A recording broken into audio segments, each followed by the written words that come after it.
বসলে তার হাগা অর্ধেক বেরোবে এবং ঝুলে থাকবে, না নিচে পড়বে না ভিতরে ঢুকবে। যে 7 দিন সে ডিপ্রেশন থেকে বেরোতে পারছে না, কানতে কানতে বন্যা বইয়ে দিবে। 100% আমি তোমাদের গ্যারান্টি দিচ্ছি, সে কোনোভাবেই তার আসল দুঃখের কারণ বলতেই পারবে না।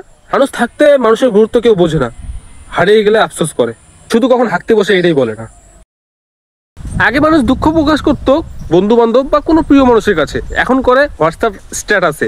আগে মানুষ প্রার্থনা করতো ভগবানের কাছে গিয়ে প্রদীপ জ্বালিয়ে ধূপকাঠি জ্বালিয়ে, তারপর এখন ভাই দুনিয়া ডিজিটাল হয়ে গেছে, এখন সবাই প্রার্থনা করে ফেসবুক আর হোয়াটসঅ্যাপ স্টোরিতে। এখানে কি দেখা গেল, ধূপকাঠি আর তেল কেনার টাকা বেঁচে গেল। আগে মানুষ কান্না করতো ঘরে বসে একা একা, যেন কেউ দেখে না নেয়, আর এখন কান্না করা হয় স্টোরিতে। যখন কোনো কষ্ট পায় তখন চোখ দিয়ে জল বের করার আগে পকেট থেকে ফোন বের করে সামনে ধরা হয়, যেন সেটা রেকর্ড হয় এবং তারপর সেটা স্টোরি। আগে ভালোবাসা হতো ফিজিক্যালি, আর এখন ভালোবাসা হয় স্টোরিতে, আর ফিজিক্যালি ডিসুম ডিসুম। বর্তমানে স্ট্যাটাস জিনিসটা এমনভাবে মানুষের ভিতরে ঢুকে গেছে যে হাঁকতে বসে হাগার আগে হাঁকতে বসার ফটো তুলে সেটা স্ট্যাটাস দিতে হবে, নাহলে ভাই হাগাই বেরোবে না। অর্থাৎ কি বুঝলে, হামারা ভারত আগে বাড় রাহা হ্যায়। তোমাদের জন্য একটা সিম্পল লজিক এবং কোশ্চেন, ধরো কারো প্রচুর দমে হাগা পেয়েছে, তোমার মতো সে কি করতে যাবে? তুমি যদি ভাবো যে সে হাঁকতে যাবে, তাহলে তুমি সম্পূর্ণভাবে ভুল। আমি তোমাদের বলছি সে কি করবে, সে আগে হোয়াটসঅ্যাপে ঢুকবে, সেখানে স্ট্যাটাস দিবে যে আমার হাগা পেয়েছে, সেটা আপলোড না হওয়া পর্যন্ত সেখানে বসে থাকবে, আপলোড হবে, তারপর সে হাঁকতে যাবে। আর যদি সে স্ট্যাটাস না দেয়, তাহলে হাঁকতে বসলে তার হাগা অর্ধেক বেরোবে এবং ঝুলে থাকবে, না নিচে পড়বে না ভিতরে ঢুকবে।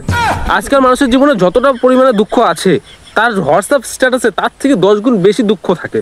এদের এত দুঃখ দেখে দেখে আমার মাঝে মধ্যেই মনে হয় যে ভারতবর্ষের মানুষের মধ্যে নাকি ধৈর্য ক্ষমতা খুবই কম। তাহলে কিভাবে তারা এত দুঃখ কষ্ট নিয়ে বেঁচে আছে? আমি হলে কবে পর্যন্ত নিতাম।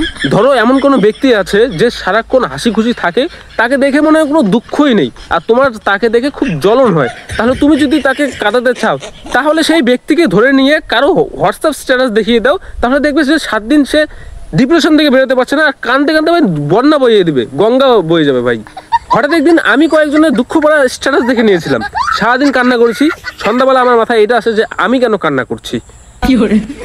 এই যে যারা হোয়াটসঅ্যাপে এত দুঃখের স্ট্যাটাস দেয়, তুমি তাদেরকে গিয়ে তাদের দুঃখের কারণটা জিজ্ঞেস করবে, 100% আমি তোমাদের গ্যারান্টি দিচ্ছি সে কোনোভাবেই তার আসল দুঃখের কারণ বলতেই পারবে না। 100% ভাই। এই তো কিছুদিন আগে আমাদের পাড়ার এক মেয়ে স্ট্যাটাস দেয়, মেয়েরা হলো বাপ মার মাথার বোঝা, তাই তো তারা বিয়ে দিয়ে দেয়।